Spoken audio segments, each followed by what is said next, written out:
செய்திகளை விரிவாக பார்ப்பதற்கு முன்பாக இந்த நேரத்திற்கான தலைப்புச் செய்திகள். காங்கிரஸில் இருந்து விலகி பாஜகவில் இணைந்த விஜயதரணி தன்னுடைய சட்டமன்ற உறுப்பினர் பதவியை ராஜினாமா செய்துள்ளார். கன்னியாகுமரி மாவட்டம் இடைவேளைக்கு பிறகு மற்ற செய்திகளை தொடர்ந்து பார்க்கலாம். கேரள மாநிலம் மலப்புரத்தில் சாலை தடுப்பில் அரசு பேருந்து கவிழ்ந்து விபத்துக்குள்ளானது.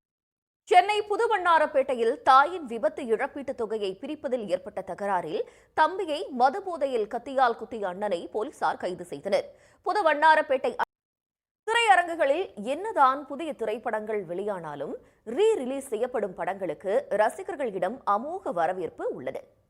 ரீ-ரிலீஸ் திரைப்படங்கள் ஹவுஸ்ஃபுல் காட்சிகளாக கல்லா கட்டுவதால் திரையரங்கு உரிமையாளர்கள் பழைய படங்களை திரையிட ஆர்வம் காட்டி வருகின்றனர்.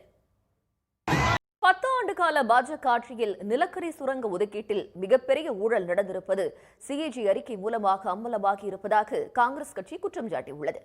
இதுகுறித்து பாஜக எம்பிக்களே புகார் தெரிவித்தும் பிரதமர் விசாரணைக்கு உத்தரவிடாதது ஏன் என்று காங்கிரஸ் கேள்வி எழுப்பியுள்ளது. 2015ஆம் ஆண்டில் நடந்த நிலக்கரி சுரங்க ஏலம் சென்னையில் சாதி மறுப்பு திருமணம் செய்த தங்கையின் கணவரை ஆணவ கொலை செய்த சகோதரன் உட்பட 4 பேரை போலீசார் கைது செய்தனர். சென்னை பள்ளிக்கரணை பகுதியில் வசிக்கும் தாழ்த்தப்பட்ட சமூக. இனி சர்வதேச செய்திகளை சுருக்கமாக பார்க்கலாம்.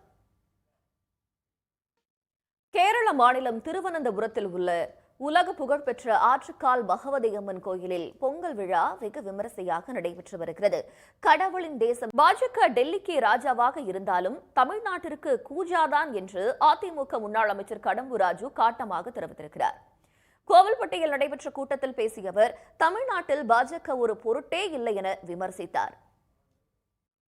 கோடை காலத்தை வரவேற்கும் விதமாக உதகை அரசு ரோஜா பூங்காவில் பல வண்ணங்களில் பூத்து குலுங்கும் ரோஜா மலர்களை ஏராளமான சுற்றுலா பயணிகள் ஆர்வத்துடன் கண்டு வியக்கின்றனர். 11 ஏக்கர் பரப்பளவில் அமைந்திருக்கும் உதகை அண்மை செய்திகளுக்கு தொடர்ந்து இணைந்திருங்கள் சன் நியூஸ் தொலைக்காட்சியுடன்.